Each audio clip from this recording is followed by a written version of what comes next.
Hace 25 siglos, Pitágoras, el del teorema, el sofista, marcó el camino que sin lugar a dudas es seguido por muchos, cuyos escrúpulos son de condición inferior a su honorabilidad. Y al más puro estilo sofista, pitagórico, el WASP, blanco, anglosajón y protestante en inglés, usense Hiram Bingham se adjudicó el descubrimiento del Machu Picchu el 24 de julio de 1911. Y es que 9 años antes de la llegada de Bingham, el 14 de julio de 1902, Agustín Lizárraga, cuzqueño, agricultor, oficial de caminos y puentes y poseedor de una cultura media, llegó hasta la ciudadela inca acompañado de Enrique Palma, Gabino Sánchez y Toribio Richarte, cuando buscaban nuevas tierras de cultivo a más de 2.400 metros de altitud sobre el nivel del mar. Se trataba de algo extraordinario cuyo origen desconocían, pero que había sido construido por el emperador inca Pachacútec alrededor del siglo XV. Algo que no se les había ocurrido buscar, la mítica ciudad inca en la que, como muestra de su presencia, en un muro del templo de las Tres Ventanas dejó Lizárraga su nombre y la fecha del hallazgo, 14 de julio de 1902. Y no quedó ahí la cosa, porque si bien es cierto que la encontraron por casualidad, también es cierto que Lizárraga intentó dar a conocer el descubrimiento, pero el desprecio fue lo único que obtuvo a cambio. Américo Rivas, rescatador de la memoria de Lizárraga, señala que en 1904 tuvo lugar lo que puede ser considerado el primer viaje turístico a Machu Picchu, que fue difundido posteriormente en París. Y ahí quedó todo, presumiblemente, porque 9 años más tarde, como caído del cielo, apareció en Cuzco un gringo, Hiram Bingham, en una expedición arqueológica subvencionada por la National Geographic y la Universidad de Yale,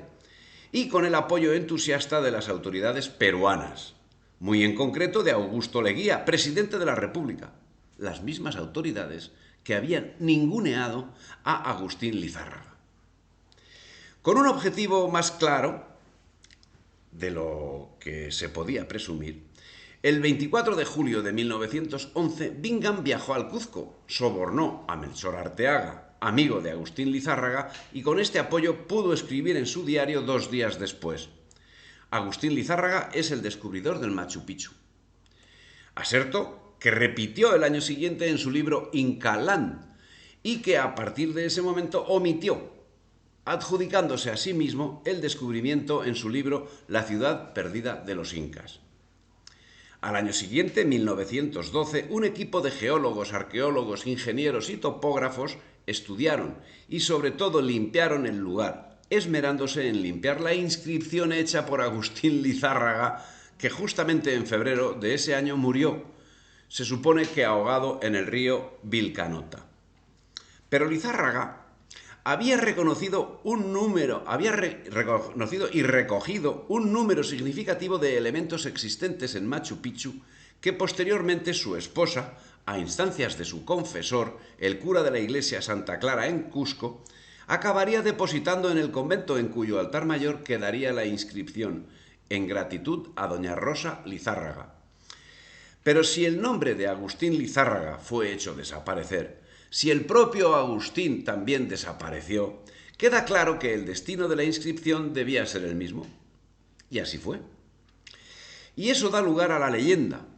que cuenta que la muerte, exactamente desaparición, de Lizárraga fue urdida por el WASP Hiram Bingham, quien habría obligado a Agustín a realizar un viaje que resultaba peligroso y a una hora absolutamente inconveniente, al anochecer.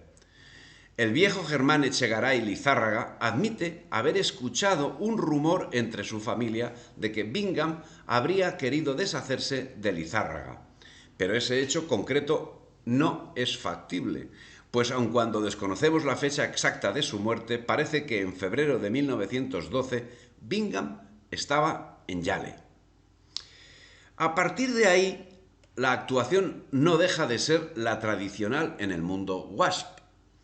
El presidente Augusto Leguía autorizó el traslado de 42.332 piezas arqueológicas a los Estados Unidos por un periodo de 18 meses. Cerámicas, vasijas y huesos permanecieron en Estados Unidos por más de un siglo, hasta que tras un arduo proceso judicial en 2012 fueron devueltas 300. El resto permanece en grandes museos como el Británico o el Louvre.